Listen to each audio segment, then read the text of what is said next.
Cageside with John Morgan. And welcome back to another episode of Cageside with John Morgan. I am your host, Eric McMahon. Fun card this past weekend at the Apex Center. A lot of people give fight nights a bad name, but this one certainly delivered. And then the UFC docket is jam-packed moving forward with some high-end fights, ones that I'm tremendously looking forward to. So we're gonna dive in to what we can expect moving forward. To help break all this down, I'll bring in the man. His name is on the marquee. Follow him on Twitter, John Morgan _MMA. What up, John? I'm good, man. It's those rarest of weeks, right? We don't have a big UFC event this weekend. We don't have a big major MMA event this weekend. So that's pretty rare. That doesn't mean that we don't have any MMA. And I know we'll talk about that because you will be making your way out my way in Las Vegas here very shortly. But yeah, I like that you're looking ahead to the schedule because I feel like this is a good little recharge week, little re-energize week. And then we get ready for the fourth quarter because there's some big fights coming up.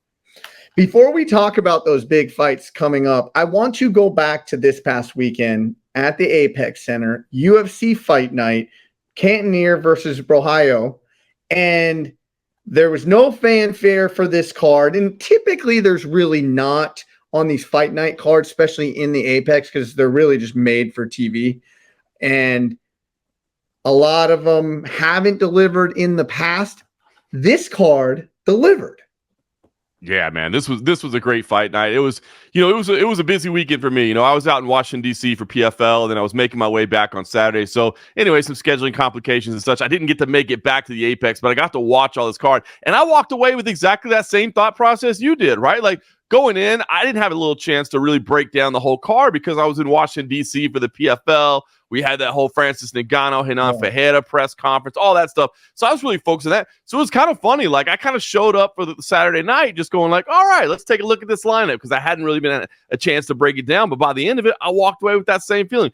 I thought you had some people that made some real statements, some names that we need to pay attention to that look like they're going to be future contenders. And then overall, just some entertainment, man. So I thought this was a really good fight night event at the Apex. I'm going to quickly go through it and give me your assessment. All right. Gerald Meerschaert. Oh, my, come on, man. That dude, you better finish that dude early, man, because if you let him get you to the ground, you are getting submitted. That dude, I mean, can you imagine the squeeze that man must have? I mean, he's able to get these submissions. Look, it's on a short list for comeback of the year, right? I mean, Edmund Shabazian basically had him done. GM3 is the man. That was incredible. And he got a bonus for it. Good for him. All right. Michael Morales. That dude is the real deal, bro. Wow, right? I'm excited to see the rankings come out this week because I gotta believe he's going to be in there. He had been kind of teetering right on the outside of it, but he didn't have the big names or the big statements. He had a couple decision wins. You go out there and you do that to Neil Magny, who is impossible to do that to, and just go out and done it. Michael Morales, that's one of those names right there that if he wasn't on your list of like guys I'm paying attention to, guys that I want to watch the rise up the ranks, Michael Morales better be on your rank on that list now. Yeah, Mike Morales, I mean, him training with Bilal Muhammad as well, like you can see that kid is polished already. So I think there's huge upside for him. 25 years old, I believe. I mean, that's incredible. Undefeated. Like I said, he's going to be in the rankings. Big fight's going to be next. He was talking about, I heard in the post fight that he was saying maybe he'd like to fight Michael Chiesa next. He might be able to look a little even further up the list than that. Not that I wouldn't be down for a Michael Chiesa fight. I love Michael Chiesa. Stylistically, that'd be a lot of fun. But honestly, the trajectory that Morales is on right now, he may even be able to look a little further up the list. Yeah, I mean, I think with how exciting he was, too, to watch, he could be a fight away from a pay-per-view main card. 100%. Absolutely 100%. Yeah. He's going to have some big fights. Now, not sure how much you know about these guys, if you watch the show or not, but Marion Santos and Ryan Loder, both new winners of The Ultimate Fighter this past season.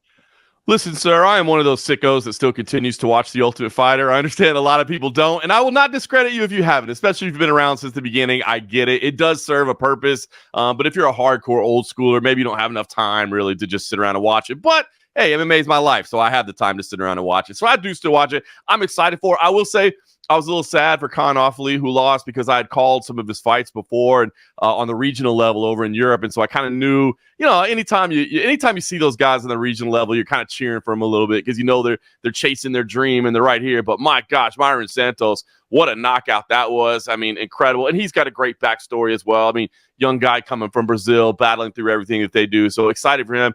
And Ryan Loder, I know you were familiar with his game as well. A little bit older. I mean, for you think about somebody just starting their UFC career, he's getting kind of a late foot in the door.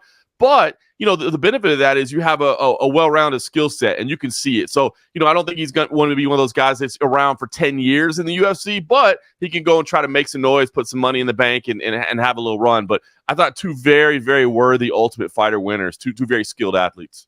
And two completely polar opposite, right? Which was fun to see. Back in the day in the Ultimate Fighter, it was like whoever was the best wrestler won. Now, with Ryan Loder, that proved dividends. But the one thing when you said he got into it a little later, I mean, if you understood his story and how he got into MMA, it was because he was training these high level MMA fighters. Yep. And they're like, why don't you fight? He's like, oh, okay. And now he's in the Ultimate Fighter. So I almost look at it and as the competition that he saw on the show, even albeit he's fighting some of the best guys in the world that are not signed to the promotion yet, they still probably weren't holding a candle to a lot of the talent that he had been facing in the gym daily.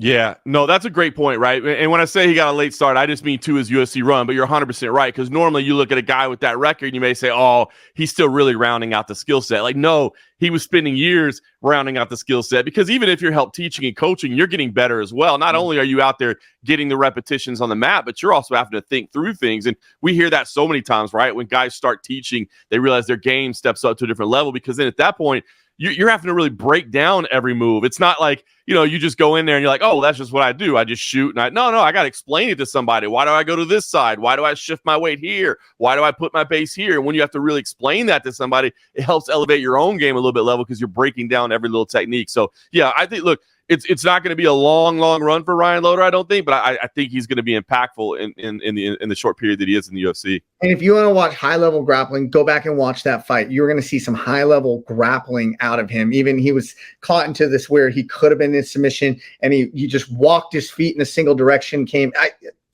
a nerd. I could break that fight down a lot because it was fun for me to watch. Now, just a fun fight that happened was Tabitha Ricci, Angela Hill. I mean, these two ladies just decided we're going to go to war for 15 minutes straight. And it delivered in the typical Angela Hill fight. But then she had a girl in Ricci who said, you know what? I'm going to match you strike for strike. I'm going to move forward on you. And so it's just fun. Very entertaining fight, right? I mean, very close fight. I saw some people leaning towards Angela Hill. I thought it was scored properly with Tabitha Ricci, but it was a close fight. It seems like Angela Hill's always in close fights, which is, a shame maybe for her record overall. She has a lot of split decision losses, but she's always in fun fights. And Tabitha Ricci, I think her game, she took a step forward in this, right? Like, because you talked about her aggression and her striking. And I don't typically like to talk about like boyfriends and girlfriends and husbands and wives, because to me that stuff doesn't matter, right? Like the relationships and what happens outside of the cage, that doesn't matter. But in her case, it kind of does, right? I mean, she's dating Callum Walsh, who's this fast rising championship level boxer. His boxing matches are on UFC Fight Pass. So if you're not familiar with what he's done, you can certainly see that. I actually got to call one of his fights as well. But you think about the background that she comes from, and then her boyfriend is this high-level boxer, so she's training every day and living every day. They're both living the same lifestyle. They're both living, breathing combat sports every day, and he comes from the boxing world where she comes from more of a grappling world, so now she's able to add that into it. So while I don't typically like to talk about relationships and stuff like that because I don't think it has a place, in this particular instance, I think it does have a place, and I think you're seeing the dividends of what she's able to gain through that relationship in her professional career as well. So it was a fun fight, a very, very fun co-main event. I said a new contender could be born in the main event if okay, help me pronounce his name again. Borralho. Yeah, there you go. Well done, Caio Borralho. I mean, see, you just say it so effortlessly, like it's probably not exactly right, but you just say it with enough confidence and you get away with it. But we called it last week, right? These fighting nerds, they are making waves in the promotion, and Borralho, came out and he made a statement like, not a lot of people can take Jared Cannonier's best shot. And Borralho did it literally almost every round. 8 Cannonier's best shot. And this isn't to say that Cannonier is washed up past his prime, anything. I think the shots that Cannonier hit Borralho with are going to put down most people, not only in the UFC, in the top 10, right? They're going to put them down. And Borralho just literally walked through it. He wore the damage, but he looked phenomenal in it. And to me, it almost looked like he gave away parts of rounds. But it almost looked like he was getting stronger and stronger. Like the energy he had in round 1, in my opinion, he still had it in round 5. And for somebody so young in their UFC career, that was awesome to see. It was a statement-making performance, right? We've seen Borralho's rise up the ranks, and he's a very intelligent guy. He's great on the mic. He's great with his team, breaking things down. He does commentary as well in both English and Portuguese. So I mean, he's a real student of the game.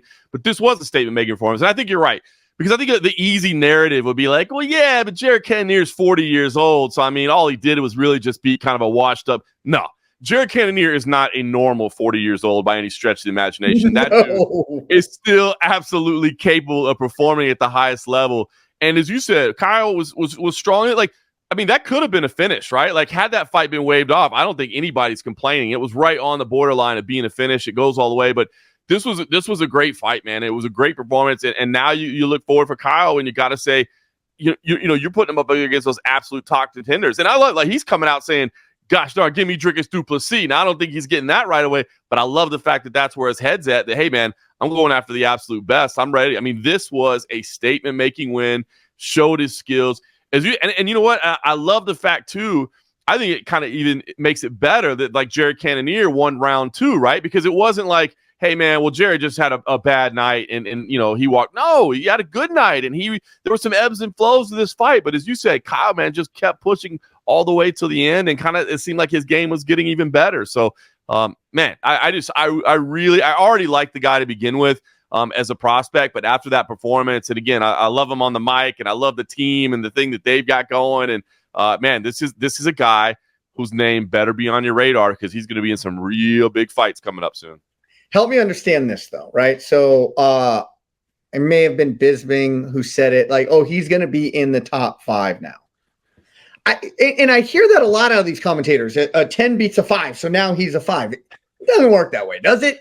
It doesn't. It's kind of funny you say that, because it's kind of a pet peeve of mine as well, right? Because there's a rankings panel. I happen to be one of the voting members on it. And that's the reason I'm asking the illustrious, the infamous John Morgan this exact question, because it pisses me off when I hear that. Like, you just don't get to jump 7 guys because you beat the number 5.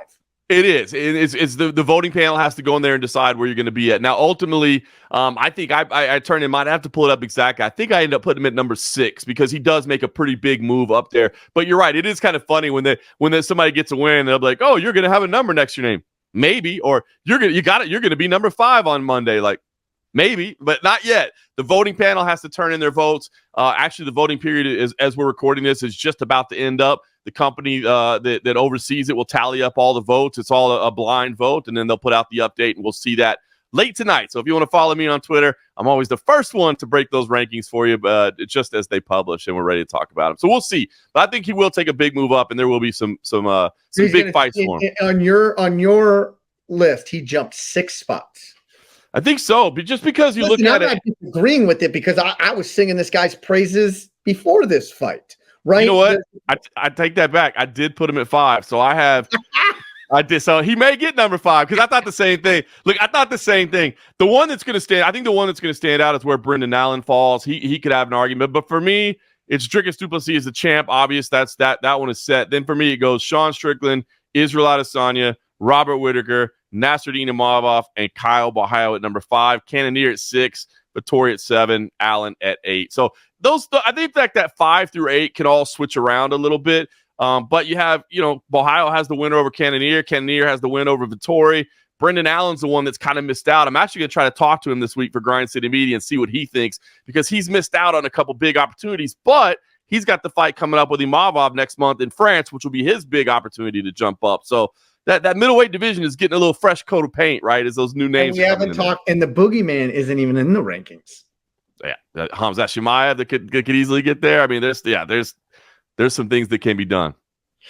So, with that being said, let's look forward. Like I said on the beginning of this show, that the calendar is stacked, and I'm not even going to talk about some fight night cards, which are pretty good. Like the next fight night card, the headliner of Gilbert Burns, yep, Brady, like. Dude, that's a main card pay-per-view. That's a fight. By the way, we're supposed to talk to Gilbert Burns this afternoon as well. We're doing big things for Grind City Media. Supposed to talk to Gilbert Burns this afternoon. How can you not like that guy, by the way? But that fight, for everybody who gives crap, and now maybe the UFC is kind of like rethinking this a little bit, but that's a fight that should open up a pay-per-view card, main card. 100%. Oh, 100%. Brady and Gilbert Burns. So tune in. And I don't even want to talk about the fight nights. I just want to go to the pay-per-views. We got 306, 307, 308 that have been announced. And I want to go to the big fights on that and just see which ones we're most excited for. Okay. So obviously coming up, the most immediate and the most fanfare to date, O'Malley and Merab, okay? And then a great undercard, and then Alexa Grasso versus Shevchecnko. Now, I don't want to say, hey, we're looking forward to this as much because it's in the sphere and the potential spectacle that it be. I want to talk about fights specific. Okay. Then we got UFC 307, Alex Pereira versus Khalil Rountree Jr., which one is, I think, a hugely dangerous fight for Alex Pereira, okay? Then we go to 308, and this one is a triple header. This is a three-headed monster. Ilia Topuria versus Max Holloway, Ciryl Gane versus Alexander Volkov, Robert Whittaker versus Chimaev, the boogeyman. Now, out of all of these, I want to say, and I'm not looking forward to this fight card or this location. These are the fights that I am most excited for. Okay. I threw a lot on your plate at one time. I didn't give you any chance to prepare for this either. None. So, I had zero idea we were doing this, but I like it. I like the exercise that we're going through. Okay. Man. All right. Well, you said a lot coming up, man. That's a lot. And by the way, we didn't even talk about Raquel Pennington and Julianna Pena at 307, which if you wanted to throw that in there, you could throw that one on there as well. It is a UFC title fight, and we potentially do have Kayla Harrison waiting in the wings as well if she's able to get past Ketlin Vieira, which I'm excited about that as well. Now, you made the qualification that we're not counting the fact that the sphere is part of it, because I will say that adds to O'Malley and Dvalishvili for me, because it's taking place in Sphere. You know that personally speaking, as a Las Vegas resident, I cannot wait to see that card and see what the UFC does with the Sphere. Does that make, really quick on that, I've been meaning to ask this. Is your press credentials harder? I know you're going to get them, but is like the normal press allotment credential going to be a lot harder to get because it is in the Sphere? And if I think so. Not, get me one. No, I think it's going to be very difficult. I do have my approval sitting in my inbox, so that's nice to know. I do think it's going to be tougher. We don't know what it's going to be, right? Because there's never been a live sporting event there. We don't know where the media is going to be. Are we going to have our typical cage side seat, or would that even make sense? Because if we're sitting cage side, we can't even really see the whole performance that they really want to show us about. So where will we be sitting at? How many people will be allowed in there? Are there the normal amount of media seats, or are there a lot of people outside? I've heard potential that maybe they're going to rotate through the media so that everybody has an opportunity to experience the Sphere. But, because a lot of times some people are in the media tent. For instance, my longtime friend Ken Hathaway, that is a videographer for MMA Junkie, most of the time he's sitting in the media tent. But I think they want everybody to get that feel of what it's like to be in the Sphere, so they have that once in a lifetime opportunity. So a lot of mysteries, man. I think that adds to it too, right? I don't know where all the press stuff is going to be at. I don't know what it's going to look like. And I've done, several hundred UFC events at this time. So when there's mystery and I don't know what it is, it adds to it. So that does add to me with that one. So, but I'm supposed to disqualify that, right? I'm not supposed to qualify that in there. Because, listen, we're fans in the truest sense of the word. So I want to say my level of excitement for the fight is. it might still be sitting at number one, even if you take the Sphere out of the equation. I love Merab Dvalishvili and Sean O'Malley. Merab Dvalishvili, to me, consistently underrated. I think his game is problematic for anybody, including somebody like Sean O'Malley, who's an absolute sniper on the feet, but is going to have to be defending takedown after takedown after takedown. But Sean O'Malley, conversely, could be the exact perfect foil for Merab Dvalishvili, a guy that can match you in terms of speed and athleticism, has underrated grappling as well. I don't think he wants to be playing jiu-jitsu the whole time, but if he is, I think he can survive there, but he has that pinpoint action on the feet. So that has to be up out of all the fights that you named. That has to be up there, and it might be number one. Now, am I going through my whole list, or how far am I going? We're going to go one for one. I'm keeping a tally here. All right. You know what? I'm going to put that as a number one in pencil that I may need to come back and move at some point. But right now, that's number one for me. The fight that I am most looking forward to. Now, granted, these are by the thinnest of margins. Yes. Even if I don't put O'Malley and Merab Dvalishvili at number one, by no means am I not clamoring to see that fight. Of course. And this is a hot take. It's not the main event. It's not the co-main event of the card. It's Robert Whittaker versus Chimaev. Khamzat Chimaev.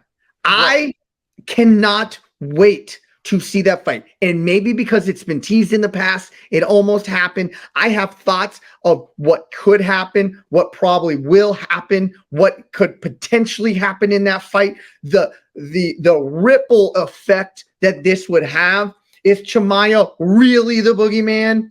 Is Robert Whittaker really, does he get that 17th shot at a title now? Like, there is so much riding in this fight. There are so many unanswered questions and there's so much that can be reaffirmed or disproven about this fight. I am excited for all of it.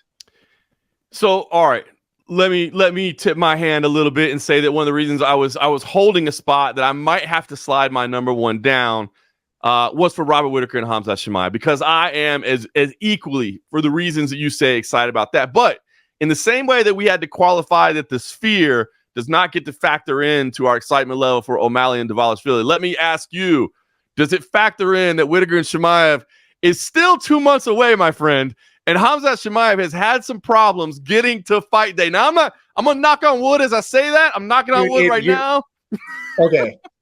I'm not. That's not on me. That's not on me. Remember I apologize. You remember you got pissed off at me a couple months ago when I put it out in the ether that I said, "Hey, do you really think Conor McGregor and Michael Chandler is going to happen?" And you said, "Why would you even say that, Eric?" And I'm like, I just have this suspicion somebody else told me that it like, and now you put that in the universe. I might have to go back and edit that out. I might have to go back and edit that out. This might be the first ever edit where no, I'm not. We're leaving it there.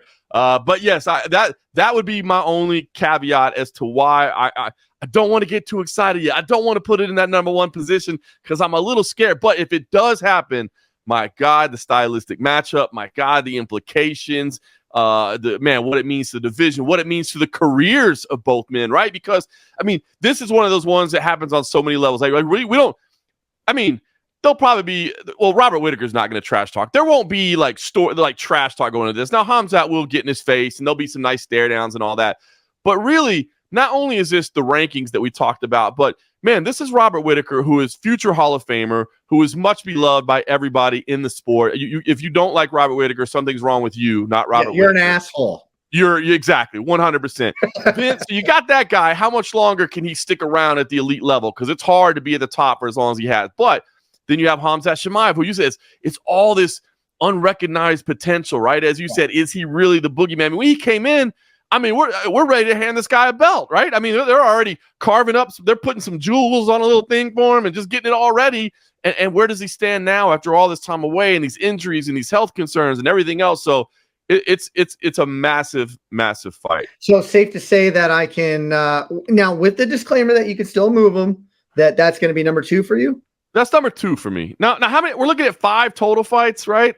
Well, Or yeah, six total fights. Let's break it down to 5. Yeah, I mean 1, 2, Okay. 3, 4, 5, 6, 7. There's really 7, but let's just put the top 5. All right, I'm just gonna can I go out of order here and just can I put somebody at number 7? And I know this is terrible, but when I give you my logic, for me to easily say this is the one I'm least excited for without being, you know me, I'm not a disrespectful guy. And as you said, we're talking about gradients of tininess of how little the difference we have because we're excited for all these. But I'm going to go ahead and put Ciryl Gane and Alexander Volkov in that last position right now. Thank you. I have a take on this. And I have a whole take on this fight. Okay. All right. Well, I'll hear your take. And I'll just tell you the reason it's in last position for me. And that is simply because this heavyweight title situation has me unexcited for anything else happening in heavyweight right now because I feel like there's just all this hanging mystery in the air of what the future holds. And, now we're hearing that Stipe's, it sounds like Dana's saying Stipe's definitely done, which we kind of assume that he was definitely done after this fight. John is still throwing it out there. Is he done? Is he not? We all want to the hell. Exactly. So in the most respectful way possible to Ciryl Gane and Alexander Volkov, because I like both those guys. They're both really nice dudes. They're also really fun fighters. They're both and Alexander Volkov is fighting better than he ever has, so he's on an incredible run. Ciryl Gane can mess up anybody's night. I know he didn't look great out there last time. So but just the uncertainty in the heavyweight division makes me put that one at the bottom and say, I don't even know what it means. What does it mean? If it wins, what does that mean? Does that mean somebody gets an interim title shot? Does it mean somebody gets a title shot? Does that mean an interim? I don't know. I don't know. So for that, it's number 7. I listen. That you're 100% right. There's no meaning to the fight other than let's pair up 2 of the best guys in the world for our viewing entertainment and to make a buck. Right? Here's my take on this fight. It boggles my mind how and why this is the co-main event, okay? Because now let's take a step back. Typically, high marquee co-main events are 5-rounders. Chimaev versus Robert Whittaker is not the co-main event.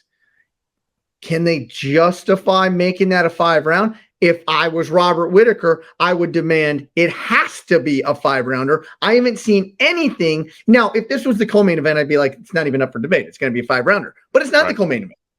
So this is obviously the longer this goes, we know it heavily favors Robert Whittaker. But it's not the co-main event. So I have yet to ever see a UFC card with 3 5-rounders back to back to back.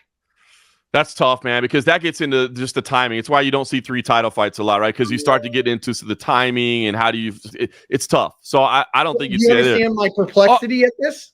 100%. And again, because if you're Robert Whittaker, your best opportunity is later, right? So the longer you can get the thing scheduled, the better off for you. Not to mention Whittaker has so much experience in 5-round fights, whereas Khamzat Chimaev, Khamzat, if he can get it scheduled as a 1-round fight, he should ask for that. You know what I mean? Of the world undefeated, he'll be 99-0 at the end of his career. So I agree with you. I 100%. And so that's a weird one for me. Look, still time to change. We're 2 months out. Maybe it's the reliability issue again. Khamzat's had to withdraw for some fights. Maybe that's why the UFC said let's go with Gane and Volkov in the co-main event. Who knows? But yeah, I agree. And maybe it can switch still. Yeah, absolutely. Okay, so Chimaev, Robert Whittaker, you're number 2. Gane and Volkov, we'll take them off the list because it really doesn't mean a lot, and I agree. Albeit we're still excited to watch 2 huge, massive dudes throw punches at each other's faces. Yep. My number 2 is your number 1, or your 1A or B, however we want to classify it. And O'Malley and Merab Dvalishvili. And this is the reason that I'm so high on or excited for this fight. It has the ability to go multiple different directions, and I don't know. And that's why it's intriguing to me. If something's very intriguing to me, I'm excited to watch it, to see it unfold, because this is going to be, we say it all the time on this show. We're really good at breaking down a fight. I'm going to be worthless breaking down this fight. I'm going to say, well, if A happens, then, but if B happens, then I don't know which one is more probable. This could be the boringest fight in the entire world. This could be like just a one-hitter quitter, a lightning bolt, fast fight. Or it could be a tale of who won that round? I don't know. He was able to stave off a takedown for a lot. He pushed him against the fence. Not a lot happened. There's so many areas that this can go that I think even the experts, any expert, I'm going to put us as experts, I think it's going to be so difficult for anybody to really calculate this fight. And for that reason, I'm tremendously excited about it. Because let me say this. I believe O'Malley is unbelievable. He's good everywhere. But there are still questions, right? You know, he starched Aljamain Sterling. People say it was an early stoppage. What would have known if that wouldn't have been stopped there? Who knows? I'm not saying me. People say that, right? Then his first title shot was against Marlon Chita Vera, where a lot of people had complaints about that. So a lot of people will tell you he didn't beat Peter Yan. I happen to think O'Malley did beat Peter Yan, but a lot of people will tell you that he didn't. So there's that as well, right? What we can't argue is the guy is a superstar. But what is arguable is he that guy? I say yes. He got into a firefight with Peter Yan. He was able to stave off takedowns against Aljamain Sterling and put him down with just the prettiest, check or just slip and rip that you will ever see. But there still are a lot of questions. And so he is either going to answer every single question, or Merab is going to get that title, and then people could potentially call him a boring fighter that may not lose for a very, very, very long time. You're so right about that. And you know what's funny is I was just thinking about this. If Sean O'Malley is able to beat Merab Dvalishvili in convincing fashion, I think there still might be casual fans that have questions, but I think the hardcores will know, because I think the hardcores know how good Merab is and how stylistically challenging. Like if Sean goes out there and handles Merab Dvalishvili, I promise you that following Monday morning, you and I are going to be sitting here singing that man's praises as one of the absolute greats on the planet, because we know how good Merab is and how challenging stylistically. A man who took down Olympic champion Henry Cejudo at will while he's talking to Zuckerberg while doing it. You have to be so damn good to be able to do that. All right, so we've got 1 and 2 basically reversed, which again I think they're interchangeable. I don't think either one of us would argue. I want to hear your number 3, because I think that's where a curveball comes in. But me and you are so lockstep sometimes on our mixed martial arts opinions that I'm kind of wondering if we're both looking at the same potential curveball. I think we are. It's crazy that you said that, and you may have read my brain. I don't know. I've been going with Alex Pereira and Khalil Rountree Jr., number 3. And I'm going to tell you this. Not a lot of people talk about Khalil Rountree Jr. He made a big switch. I think he went out to Tiger Muay Thai out in Thailand, started doing a lot of his camps there, became a devastating striker. And when I say devastating striker, he is a devastating striker. Like he folded that one dude's knee just by, doing the linear kick to the knee, destroyed the knee. He's one hitter quitting, knocking out everybody.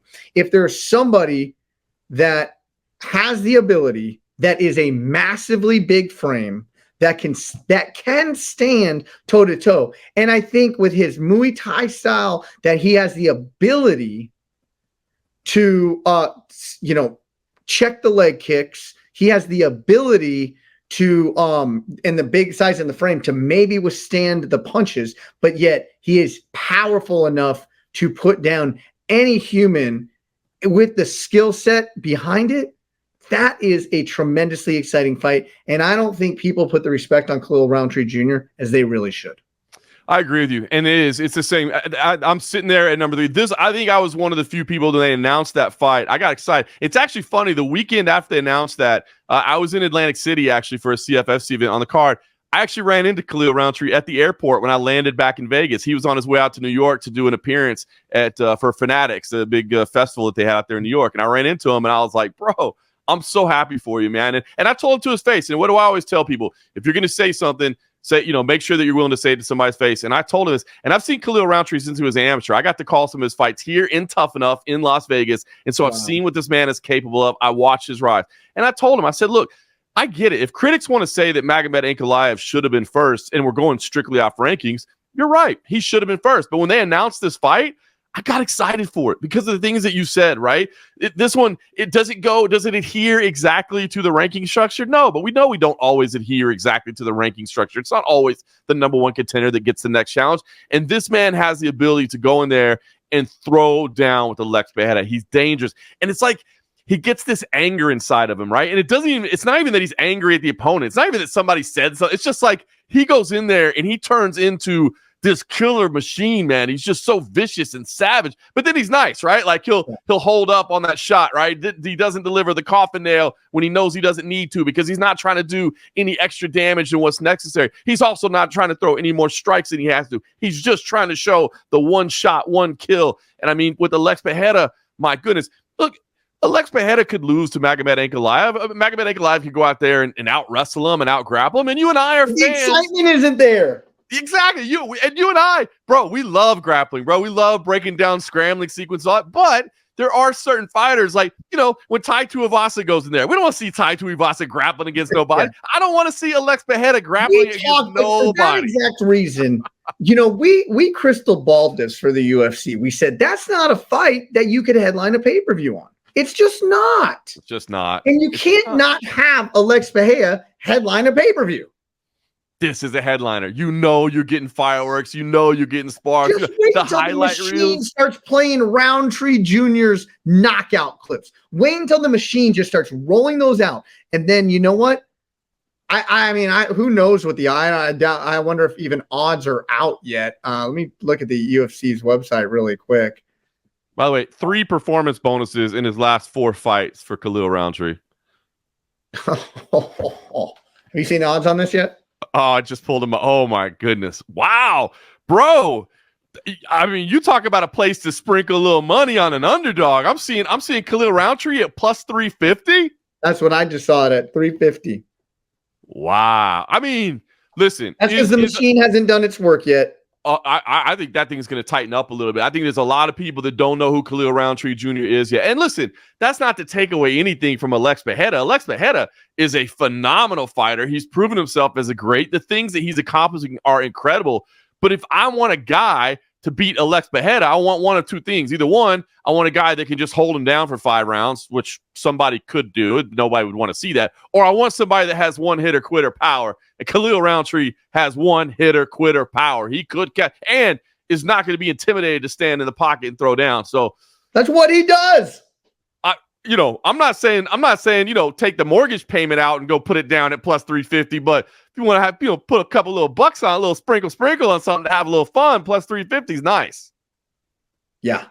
All right. So that leaves us two fights moving forward. This one's tough for me. Do you want me to go first? Go ahead. It's going to be crazy that I put Ilia Topuria and Max Holloway as my 5th fight that I'm most anxious to see. So right? You're going with Grasso Shevcheckenko as number 4? I am. Right? Wow. I think maybe it might just be because it's the closer of the two. Yes. Right? And we still got months to wait for Max and Ilia Topuria. I'm actually just as equally excited to see the beef in the buildup, in the talking, to Ilia Topuria and his kind of smugness talking about Max Holloway. That's fun for me. But, okay, Alexa Grasso 2-0 against Shevchenko. The unbeatable Shevchenko. She outboxed her at times. She definitely outgrappled her, right? But in a weird way, I still view Shevchenko as the favorite. I 100% get that. I 100% get that. Right. And so that is just as an 0-2, you have lost twice to Alexa Grasso. But in my opinion, you are still the favorite. That just speaks volumes to Valentina Shevchenko. And that's in the craziest sense, there's no disrespect on Alexa Grasso there. I'm just excited to see that. Alexa Grasso, we always said, she's got that Mexican heritage.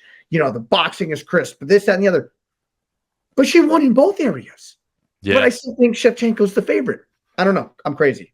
No, you're 100% right. And I'm actually kind of interested to see, I guess it's basically about a pick 'em, I think, according to the odds, but I get exactly what you're saying, right? I feel like Shevchenko we've still seen her dominance for so much longer, right? And she has that reputation. It's funny because for me, I'd probably switch those. I'm a little, anytime Max Holloway fights, especially against somebody as dangerous as Ilia Topuria, I get a little worried. Like I just, again, Max Holloway, like we were talking about Robert Whittaker, if you don't like Max Holloway, there's something wrong with you, not Max Holloway, right? I mean, you are the problem. Everybody loves Max Holloway. The highlight that he's coming off of, I mean, I guess I should stop worrying about babysitting Max Holloway after what he did last time out there, right? When we were all worried that he was going to go out there. Next thing you know, I'm standing like this with my hands on my head. Like, integrity, you just went out the window. Oh my God. You know, here's the thing that, again, we're taking the Sphere out of the equation because, again, I'm as hyped about the Sphere show as any show I've been in UFC history just because I'm anxious to see this once-in-a-lifetime thing. So that would sway it back in if we were counting that in. It would sway it back into favor. But, you know, the thing that bothers me is I can't help get out of my head the hesitance that Shevchenko had about taking this fight. And I get it.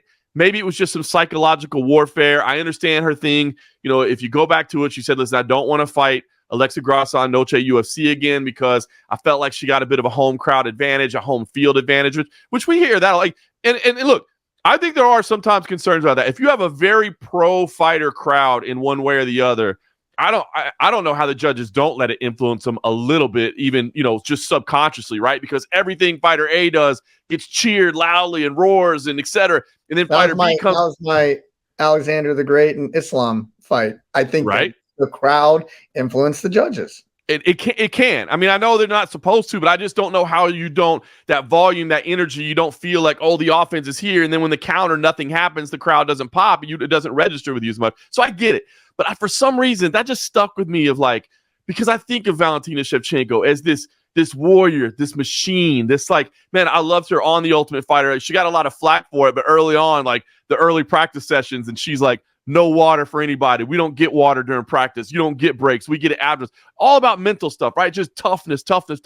So for that machine, that durability, that to be like, I don't know if I want it like that. I want it different. It bothered me a little bit. I'm like, are we seeing a little crack in the arm or a little crack in the facade? Is there something? Does she have? Does Alexa Grasso hold a little something over Valentina Shevchenko if she feels like every little thing has to be right for her to win the fight? And so because of that, it scared me just a little bit. But the history, everything is between them. Alexa Grasso stylistically, and then again, you throw the Sphere, and now we're back up towards the top of the list. But that little part has stood out to me for some reason.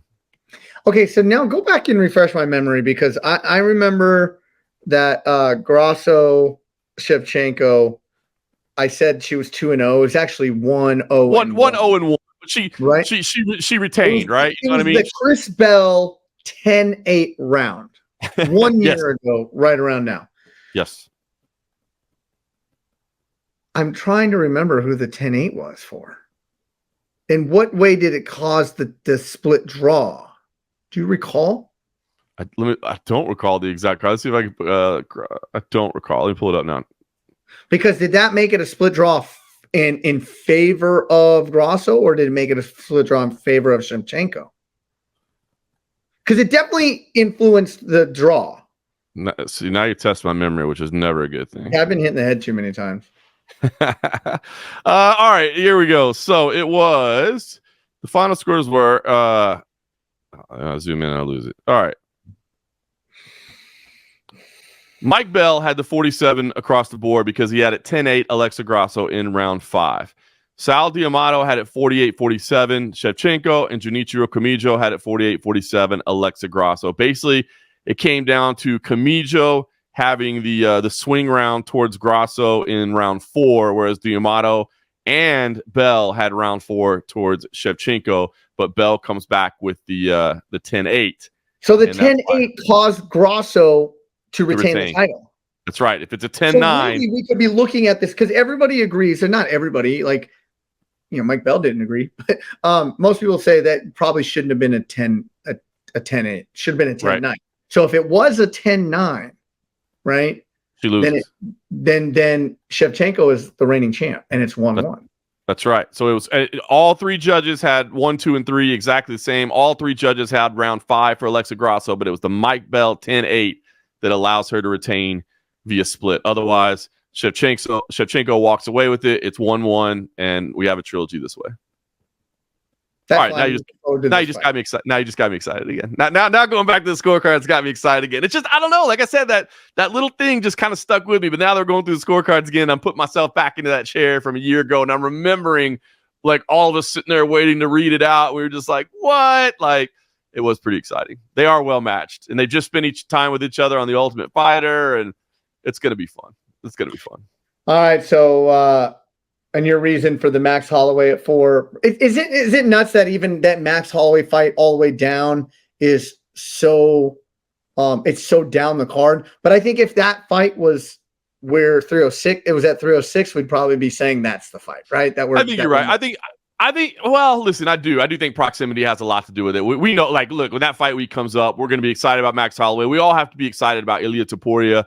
I think it's just that Ilia is such a new champion as well, right? It's he doesn't have that established reign yet, so maybe that's part of it as well. But yeah, as it closes in, I mean, as you said, man, 1 through 4, you could all pretty much just jumble them up, pick 4 in a row, and you still got a pretty good listing. You know what I mean? Here's what worries me about Max Holloway, but he may have fixed it because he didn't get hit a lot versus Justin Gaethje. But I always said what worried me about that Justin Gaethje fight.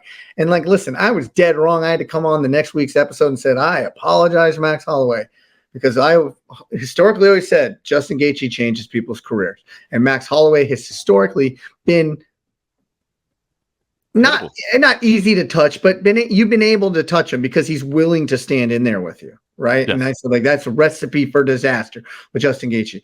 But he took a more defensive approach and was picking apart Justin Gaethje. Now, with his length, he has that ability to do that here with Ilia Topuria because Max Holloway is a long fighter. Mm-hmm. It's going to be an interesting one. And where does the fight take place? Does Ilia Topuria want to stand and trade? Does he want to grapple a little bit because he's a fantastic grappler as well? Or is he feeling himself? Because every quote I've ever read from Ilia Topuria or heard mentioned, he's feeling himself in every stretch of the imagination. So does he want to go in there and trade and prove a point there, which could ultimately be his downfall? You know what I mean? Like, trying to prove a point sometimes isn't necessarily the best way to go about a fight, especially against an established great like that. So. Man, unbelievable there. And listen, feeling himself before knocking out Alexander Volkanovski. I made the comment. Do you recall? I made the comment. He looked like a mafia don walking through places. I forgot about that, but I absolutely do remember. And it's 100% accurate too. Like, it definitely is, man. So yeah, that'll be exciting when it comes around. 100%. Wearing a turtleneck with a sports coat over it. He literally was wearing a turtleneck. Yeah. I knew you weren't making something up. That is Ilia Topuria. Like, I can envision that entirely in his head because that's him. That's who the guy is. And he was just flanked by people, and you, like I said, he had this energy, this aura about him that, like, when he walked into the room, you were like, the room just changed because this guy walked in. It's insane. It's insane. All right. Let me throw in two. I got to throw in the caveat as well, because we mentioned one, like, we didn't even necessarily have it on the initial set of bouts, but Raquel Pennington versus Julianna Pena, it just feels like a placeholder fight to me, man. I understand why the UFC went about this. I mean, Raquel Pennington, obviously, she won, man. She's the champ. And Julianna Pena is incredibly marketable, right? She's been around the company for a long time. She's fun. She'll stir up controversy. Like, Julianna Pena will talk some trash going into fights, man. Like, she just makes it fun. So I kind of get what the UFC is doing in terms of, let's put this fight together that we were supposed to happen and we were supposed to have. I get it. But we're setting up. Really, most people are going to look at it and say, we're going to set up Raquel Pennington. Or no, I'm sorry, Julianna Pena versus Kayla Harrison. 100%. Right? So that's why that's why that one would be low down on. It's no disrespect to the athletes involved. It's no disrespect to the matchup, but it kind of falls in that same vein as like the heavyweight fight. Why you can't be, it just feels like a fight we're doing when it's not the fight we want to see. You know what I mean? I think the fight, no disrespect to Ketlen Vieira either. And I imagine if something does happen, Kayla Harrison's on the same card. I imagine if something happens to Raquel or something happens to Julianna, I haven't had the conversation with Kayla yet, but I gotta imagine they'll look at her as a backup and they could put her right in. but it just feels like we're waiting. And maybe the UFC doesn't feel like Kayla has that buzz yet. You know, maybe they feel like they need one more to kind of stack the deck and you know, give her one more win to give. But if you watched the PFL, you know what I mean? If you were, you know, not just watching the UFC, you've seen the rise of Kayla Harrison. You know how good she is, and you want to see her compete for UFC gold. I know I definitely do. So, and if that's you saw the way she ran through the preacher's daughter, Holly Holm, right? And I always said, leading up to that Holly Holm fight, so Holly Holm is going to make this a boring fight. That's what Holly Holmes does. She's going to make it a boring fight, you know, and then later as it goes on, you know, she has the ability to beat Kayla Harrison. Boy, was I freaking wrong. And if you just look at Kayla Harrison, she is phenomenal on the mic, man. She can talk some smack, right? And then the physique of this woman, especially down a weight division. And then what she did in her first trip in the promotion at the new weight class to Holly Holm, what she did to her. If you're not sold on her yet, you're an idiot. And listen, the only thing I can say is that maybe the UFC is playing the long game here, right? Because Julianna Pena is coming off a loss, and so that's why it's easy to say, well, why is she in this matchup? But here's the only thing I think is that because Julianna deserves to be there. She had the win over Amanda Nunes. That's amazing. I mean, she's right there at the top, right? But if I would have gone maybe Kayla first and Julianna second, right? Let Julianna get the winner of Kayla and Raquel Pennington.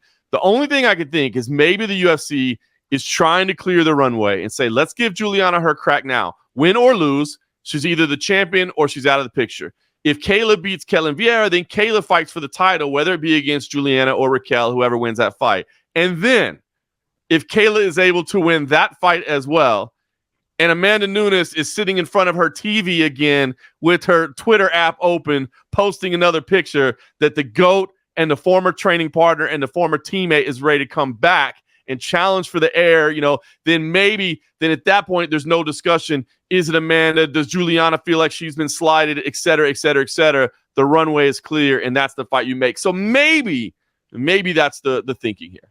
Listen, I don't think you can realistically give somebody a title shot after one performance, especially against a waning Holly Holm. Now, albeit how surprising and easy it was to run through her.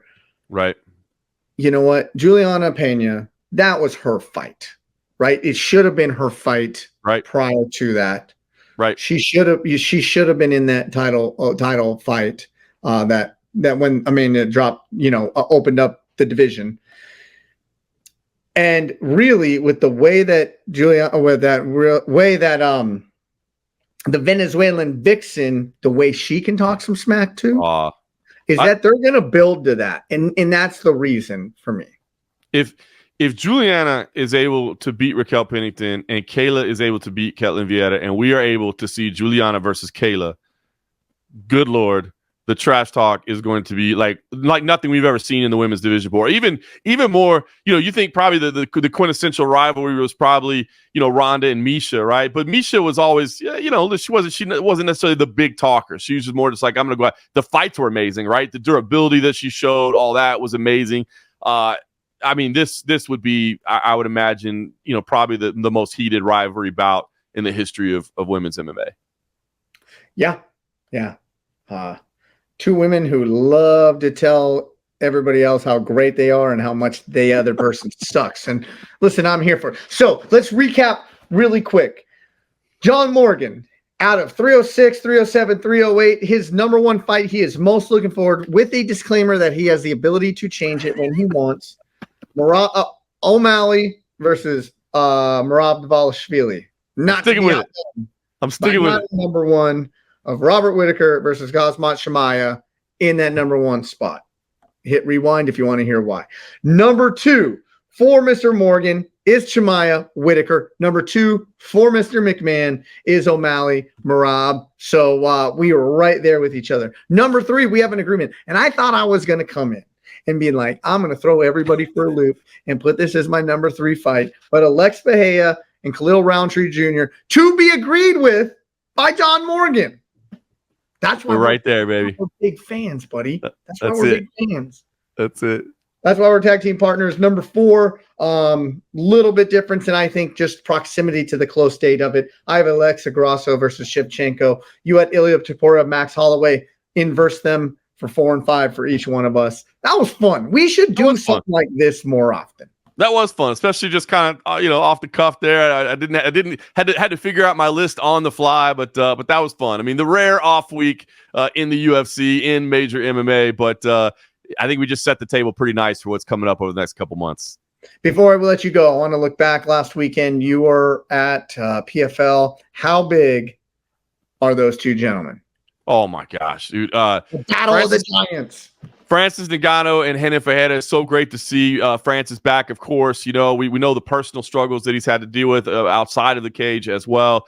Emotional for sure, but he's buoyed by that. And this is a big fight. And yeah, those two dudes are massive. It is not an easy fight for Francis Ngannou. I know a lot of people don't know who Renan Ferreira is and think like, what is this they're doing? They tried to find a can for Francis. No, sir, they did not.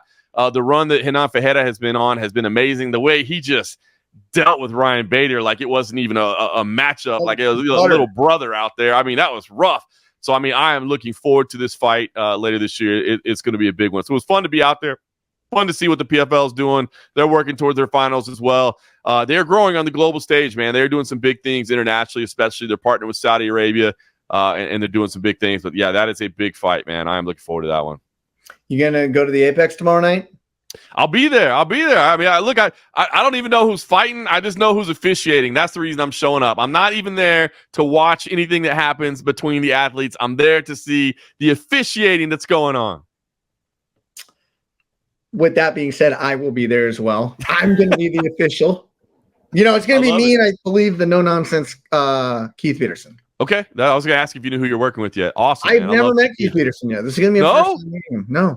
Keith's a great guy. I mean, the officiating community, man. There's a lot of great dudes, but Keith's as good as they come. I get to work a lot with him out on the East Coast, with CFFC especially. So, and obviously just over the years, crossing paths at UFC events. So Keith Peterson's a great guy, man. That'll be a fun dude. That's good, man. That's another guy you can, kind of learn from and maybe pick up some tips, right? I know that you're always open to hear like, hey, what kind of advice you got from me, man? And I think that's such a smart way to go in life, man. A lot of people want to walk around, act like they know everything, act like they can't learn something, man. Those people don't get better every day. And I love the fact that you're willing to. So I'm anxious to see you out there. Yeah, absolutely. So, hey, by the way, thank you everybody for the engagement on last week's episode. We love hearing your questions. We'll jump to them. If you guys have any question that you want the Human Almanac, the MMA Almanac, John Morgan to address, put it in the comments. We read them. He'll see them. We'll bring it up next week. So we like hearing from you guys. So thanks a lot on last episode. With that being said, for John Morgan, I'm Eric McMahon. Enjoy the fights.